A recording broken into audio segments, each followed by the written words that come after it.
Parashia predviđaju se kushtet ligjore zakonski uslovi që cilat duhet të plotësohen koje se trebaju ispuniti para se të ngritet aktakuza në mungesë. pre nego da se podigne optužnica u odsustvu. Dhe ato kushte janë I ti uslovi su thirrja poziv e paraporën e 172, predviđeno članom 1.1,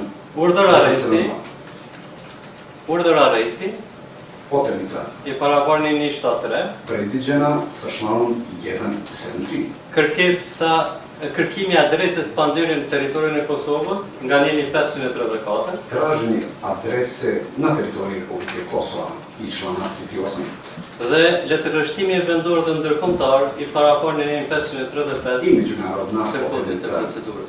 iz člana 334 Krivičnog zakonika. Në rastin konkret, U konkretnom slučaju, prokuroria ka plotësuar të gjitha këto kushte tužilaštvo je ispunilo sve ove uslove për ngritjen e aktakuzës në mungesë. za podizanje optužnice u odsustvu. Të kemi të qartë për Da smo jasni kolegët dhe për publikun më shumë. za kolege i za javnost. Neni 2, 3, 4 parashik kushte 3, 4 për predviđa uslove. për këtë më falë, se ndonë e posë. Neni 2, 3, 4 parashik kushtet për prokurorin. Član 2, 3, 4 predviđa uslove za tužioca, Kurse neni 303 paragrafi 7 paracakton kushtet për gjykatën. dok član 301 predviđa uslove za sud. Në këtë drejtim, U tom pravcu ne kemi dërguar thirrje për të gjithë të panderit mi smo poslali pozive za sve optužene. gjatë vitit 2021 I to u vreme 2025. përmes ndihmës juridike ndërkombëtare prema međunarodno pravnoj saradnji. mbi bazën e një ligji të procedurës penale që në atë ka qenë fuqi, Na osnovu zakona koji je bio tada na snazi za krivični postupak. por nuk kemi pranuar asnjë përgjigje. Ali nismo dobili nikakav odgovor. Në bazë të kësaj, me datë 11/5/2022, Na osnovi toga, u dana 11.5.2022. godine, në bazë të kërkesës së prokurorisë, na osnovu zahtjeva tužilaštva, gjyqtari i procedurës paraprake ka lëshuar urdhër arrest për të panderit, sudija prethodnog postupka je izdao poternicu, që do të thotë edhe kushti i dytë është što plotësuar. znači i drugi uslov je ispunjen. Pastaj kemi kalim të kushti i tretë, kërkimi i adresës, Zatim prolazimo na uslov broj 3, traženje adresa. dhe nga raporti i policisë rrjedhëse, I iz izveštaja policije koja je bilo u toku, asnjëri nga të panderit nijedan od optuženih nuk gjenden në adresat e kohës para luftës ku kanë jetuar aty dhe nuk gjenden në territorin e Kosovës. adresa Nuk prezentojnë të pandehurit e lartë se i kurse në hyrje të procesit verbali, për të cilët gjykata ne prisustvuju gore navedeni optuženi kao Obraz Stefanović i drugi, za koji je sud, për të cilët gjykata themelore në Prishtinë departamenti special za koji je osnovni sud u Prištini specijalni departament, me qëllim të përmbushjes së nenjit 303 paragrafi 7 dhe 8 u cilju ispunjenja uslova iz člana 303 stav 8 kodit të procedurës penale krivičnog zakonika, ka ndërmarrë veprime si në vijim preduzeo je ove në web faqen e gjykatës themelore në Prishtinë na web stranici osnovnog suda u Prištini, me datë 25/2026 dana 25.2025, në web faqen e prokurorisë së shtetit na web stranici državnog tužilaštva dhe në gazetën zyrtare të Republikës së Kosovës i na službenom listu Republike Kosova. me datën e njëjtë Istog dana, istog datuma u publikua njoftimi për mbajtjen je objavljeno obaveštenje za održavanje ovog ročišta, si dhe ftesa për seancë, kao i pozivi za održavanje ovog ročišta. aktakuza u objekti shqyrtimit në përçështjen penale, Optužnica koja je predmet ovog, si dhe thirrja për të gjithë personat kao i poziv za slavica, të cilit mund të kenë informacione relevante za lica koja mogu imati relevantne informacije u vezi ovog slučaja, për vendodhjen e të pandehurve za trenutno boravište tih që ta optuženih, njoftojnë policinë e Kosovës. në periudhën kohore 1998-1999.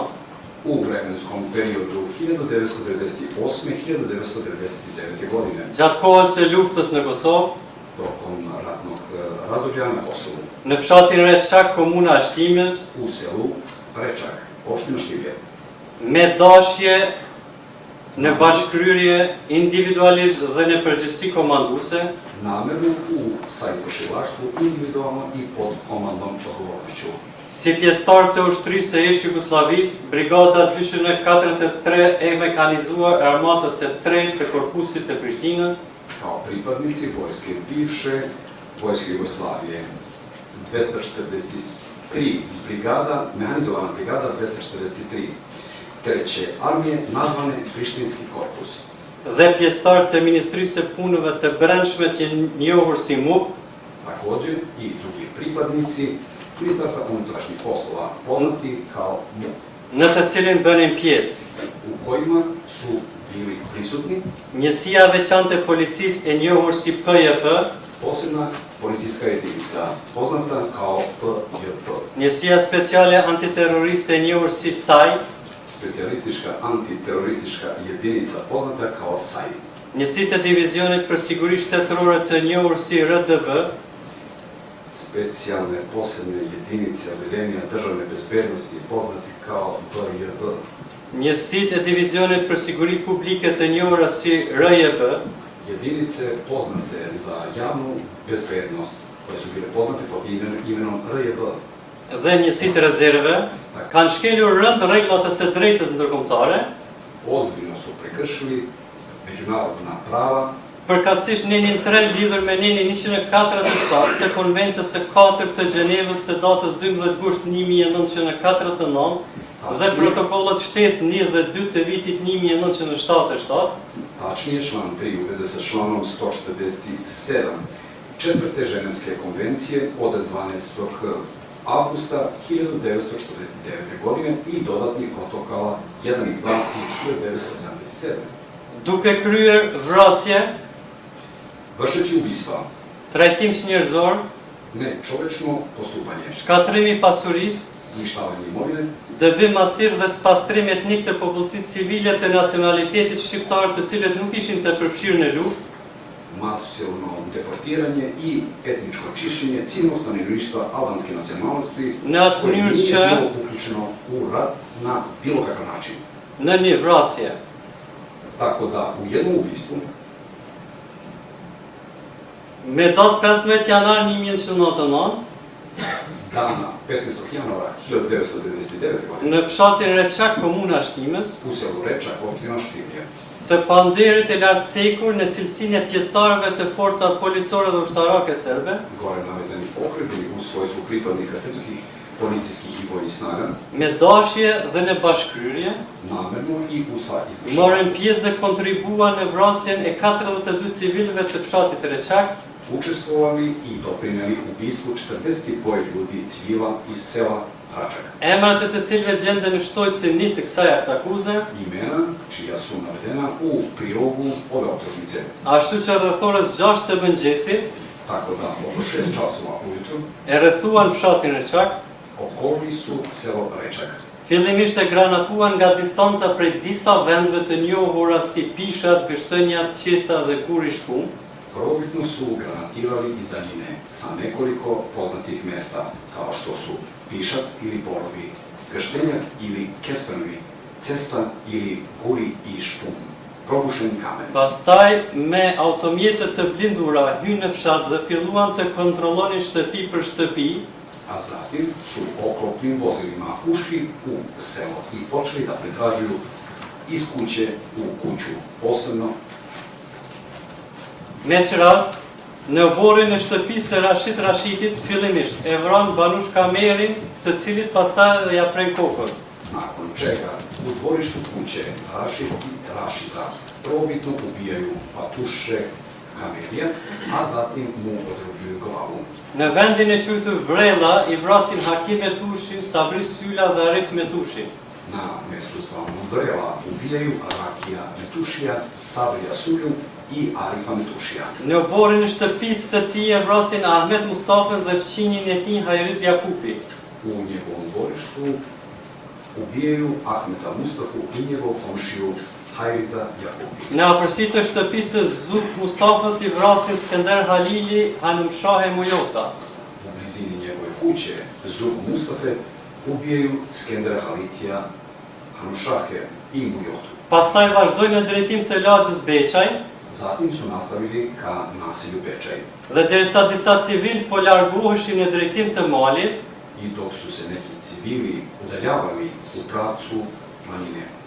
u dul në prit policia serbe e cila pa paralajmërim shtën me armë zjarri në drejtim të tyre duke i vrarë. Srpska policija iz zasede napala ih bez upozorenja, otvorila vatru na njih.